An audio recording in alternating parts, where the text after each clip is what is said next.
Selamat malam kepada Bapak Aidun Rohim, bagaimana kabarnya? Alhamdulillah. Ya, terus sebelumnya terima kasih telah meluangkan waktunya di malam hari ini untuk kita sedikit berbincang dan membahas tentang strategi marketing dan pelayanan konsumen dari sebuah perusahaan. Nah, sebenarnya saya minta maaf Bapak karena telah mengganggu waktunya, karena sebenarnya ini adalah tugas kuliah saya.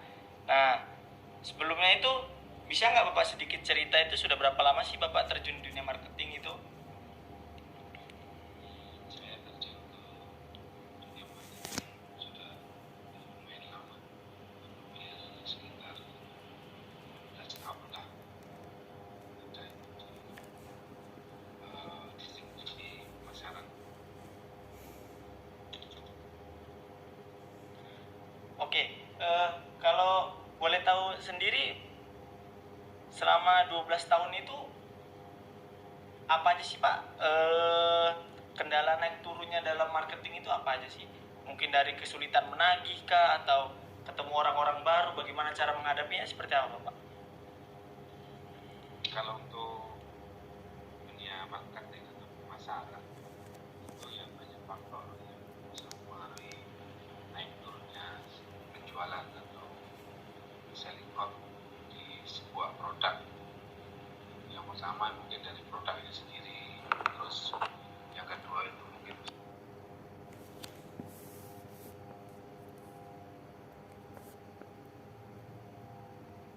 market kebutuhan daripada konsumen, terus yang ketiga demand, adanya permintaan, terus yang keempat mungkin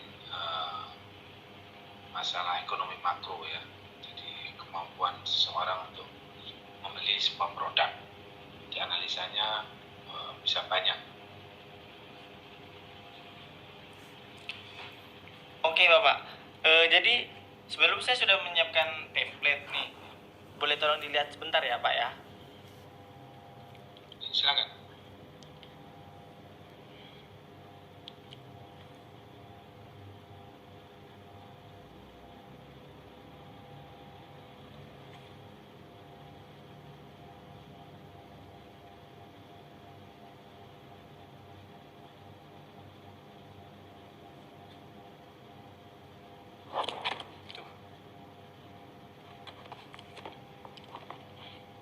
Ya, sudah muncul Bapak template-nya Bapak? Sudah kelihatan. Nah, di sini kan saya bikin template nih tentang strategi pemasaran dan cara perusahaan memberikan kepuasan kepada konsumen. Nah, di sini saya ingin sedikit bertanya Bapak. Nah, nanti kita juga akan sedikit diskusi ya tentang poin-poin diskusi kita tuh. Yang pertama ada kind of marketing atau jenis-jenis marketing, yang kedua ada strategi marketing, yang ketiga ada pleasure to konsumen, dan yang keempat ada feedback konsumen. Nah, kira-kira saya sudah menyiapkan tuh sekitar 4 slide saja yang tentang kind of marketing. Nah, di sini yang saya search Bapak ya di Google itu jenis-jenis marketing itu ada banyak. Ada sekitar 6 apa 7, tapi saya di sini hanya mengambil 6. Yang pertama itu ada branding, ada WOMM, ada PR marketing, ada relationship marketing, ada iklan siaran, dan ada multi level marketing. Nah, yang di sini branding itu adalah salah satu jenis pemasaran yang memiliki fungsi jangka panjang. Branding juga seringkali menyertakan logo, nama, dan slogan. Nah, dari 6 ini kira-kira yang dipakai strategi marketing yang Bapak pakai itu yang mana Pak ya? Kalau dari 6 paparan yang dijelaskan itu, kita biasanya memakai yang konsep-konsep Pareto ya, karena untuk mengejar sales, angka sales itu kita pakai konsep kontribusi, pakai konsep average sales, terus kita kerucutkan lagi ke konsep Pareto. Jadi di konsep strategi pemasaran atau marketing itu salah satunya dikenal dengan istilah Pareto produk atau Pareto outlet. mungkin nanti bisa saya jelaskan di salah satu contoh yang simpel, yang gampang. Bagaimana sih kita menghandle untuk outlet-outlet yang dikategorikan Pareto, gitu ya. Berarti jenis marketing yang digunakan di perusahaan yang Bapak sekarang itu masuknya dia menjualkan barang dari prinsipal, apa benar seperti itu Bapak? Ya, konsepnya marketing itu kan ada barang, terus atau ada produk yang kita akan pasarkan, ada konsumen, dan ada harga. Jadi dari 3 komponen itu kita menjual barang dengan target, misalkan itu apa yang kita lakukan dengan strata konsumen atau dengan macam-macam daripada buyer yang rencana membeli barang itu. Jadi banyak sekali strateginya. Jadi memang bisa kita kelompokkan, kita mau pakai strategi yang bagaimana. Salah satunya yang kalau kita mau mencari volume, ya kita pakai konsep Pareto, ada klasifikasi dan ada kontribusi, gitu ya.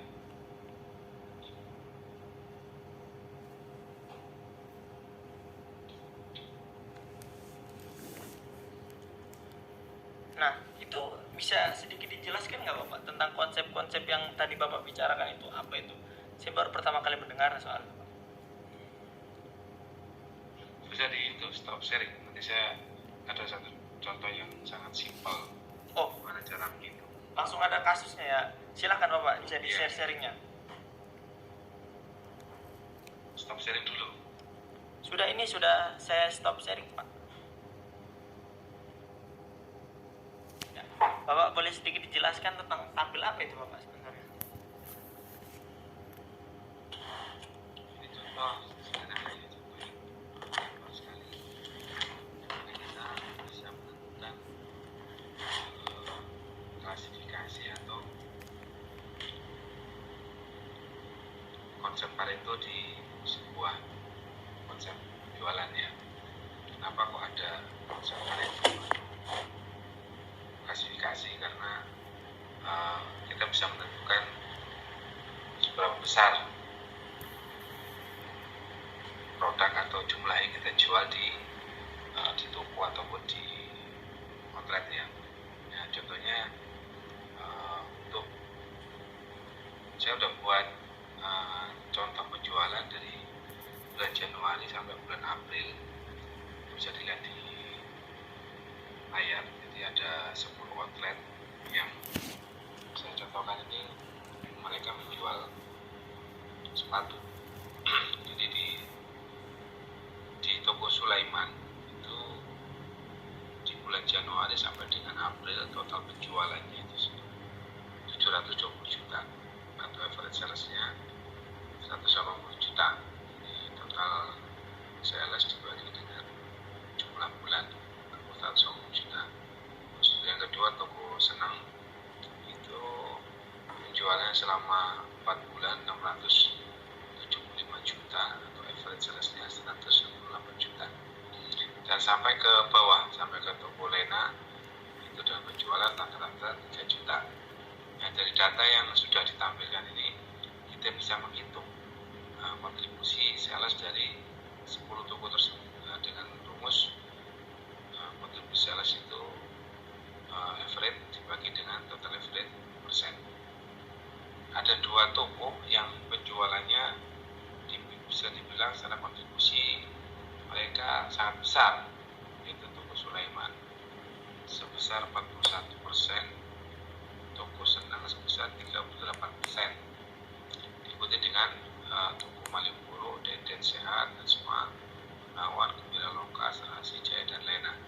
Nah, dari 10 outlet ini kita bisa menarik konsep Pareto atau tidak. Jadi konsep Pareto itu 20% dari total outlet menghasilkan 80% total sales. Jadi 20% dari 10 outlet itu bisa dibilang dua outlet, ya. 2 outlet itu bisa menghasilkan 80% daripada total sales. Nah, biasanya kalau outlet Pareto ini bisa dibilang outlet premium atau outlet yang punya nilai lebih dibandingkan dengan customer yang lain, maka perlakuannya kadang-kadang beda. Jadi ada perlakuan khusus. Kadang kalau di toko itu mereka mungkin karena penjualannya tinggi atau sering membeli dalam jumlah besar, ada tambahan diskon khusus. Kan. Kalau di maksudnya kan di penjualan di supermarket atau di orang-orang yang memberikan yang sering belanja dalam jumlah besar itu mendapatkan kartu yang khusus, kadang-kadang mendapatkan pelayanan khusus. Kalau di VIP lah istilahnya begitu. Jadi kalau dengan melihat kontribusi atau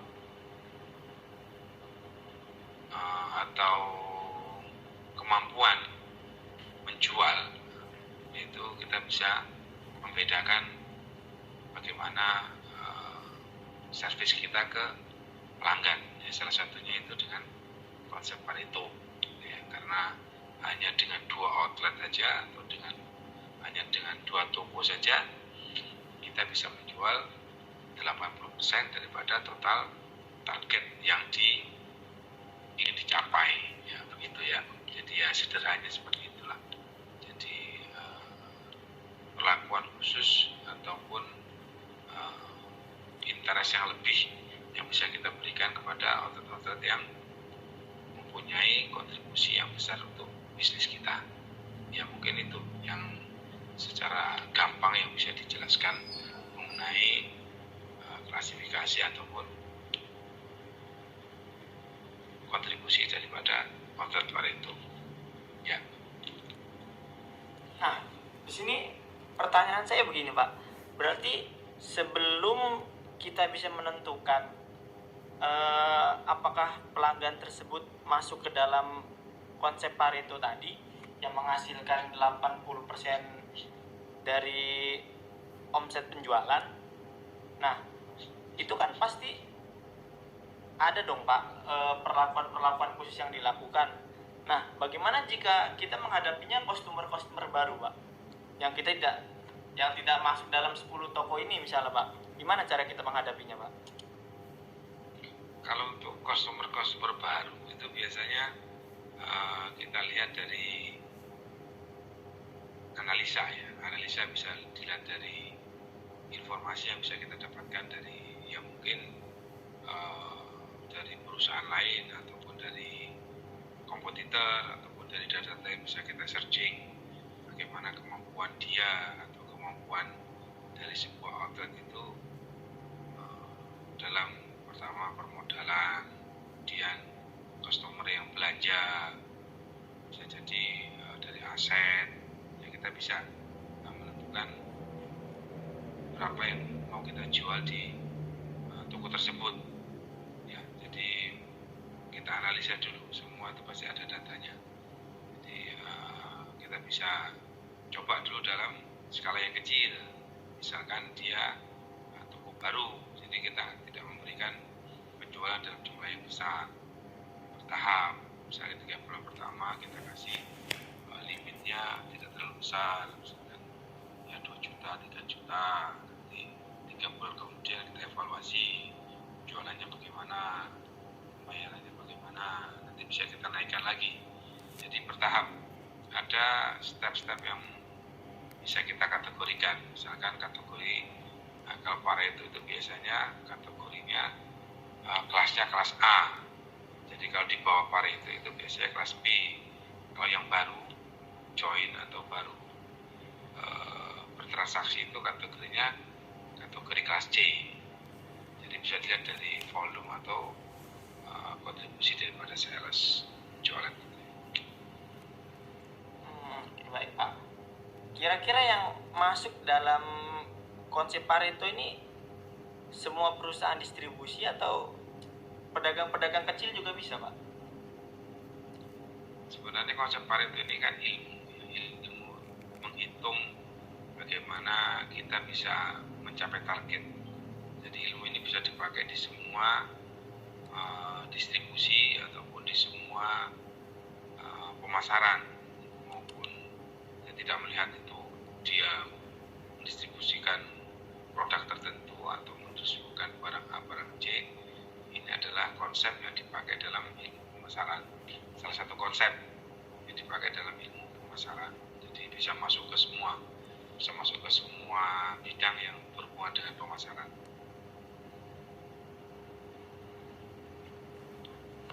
Begitu.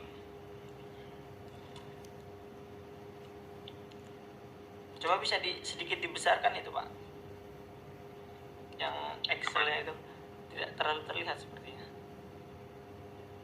Yang apa? Yang diperbesar sedikit layar Excelnya Pak.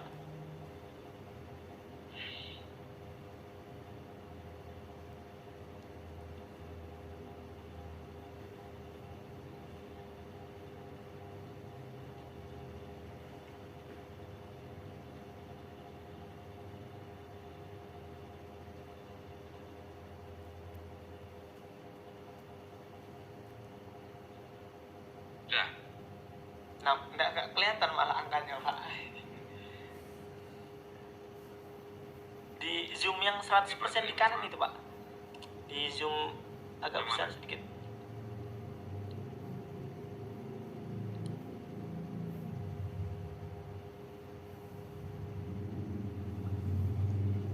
Oh, sepertinya pas Pak.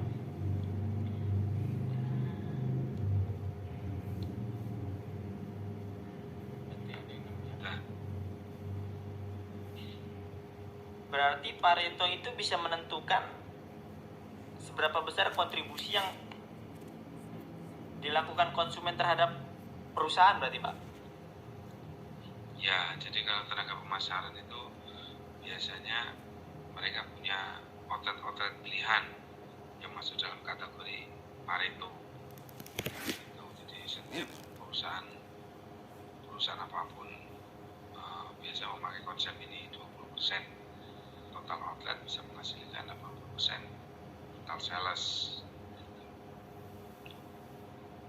Berarti ini nih termasuk pemasaran langsung apa tidak langsung Pak? Ini pemasaran langsung, biasanya perusahaan-perusahaan B2B, bisnis to bisnis ya, misalkan distributor sepatu ke toko sepatu, itu biasanya dia memakai konsep-konsep seperti itu. Berarti ini ilmu yang sangat mahal sebenarnya Pak ya. Berarti kerjaan ini nih biasanya kalau di itu kerjaan siapa Pak? Sales kah? Bisa kerjaan ya, sales, supervisor, atau manajer bisa mengelola data untuk mencari outlet Pareto atau konsep-konsep Pareto di sebuah perusahaan.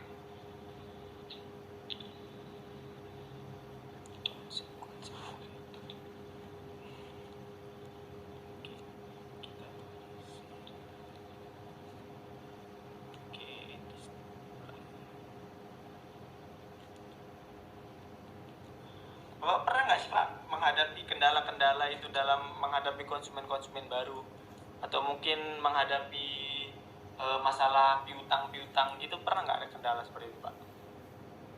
Ya kalau di dunia perdagangan ya pasti ada namanya pelanggan NPL, istilahnya itu NPL, non performing loans.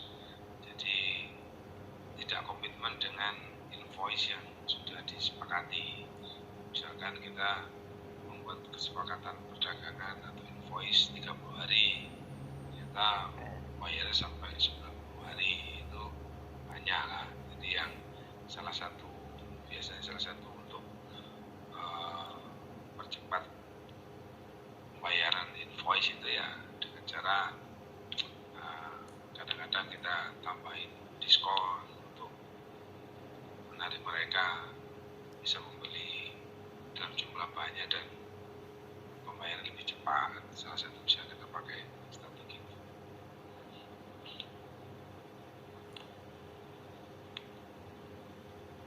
Kalau boleh tahu sekarang Bapak posisinya di mana nih Pak ya? Nah, saya kerja di perusahaan farmasi di Jawa Tengah.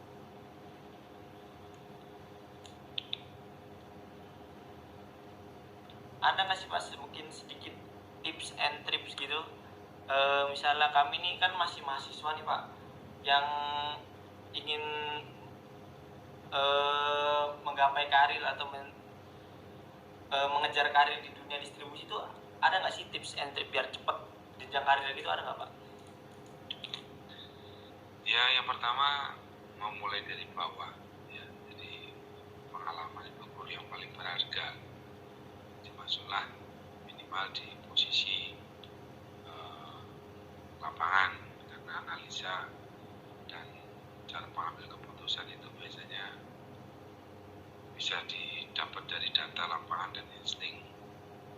Jadi jangan segan-segan untuk terjun langsung ke lapangan, lihat situasi, terus mengumpulkan data, kerja keras, dan dimulai dari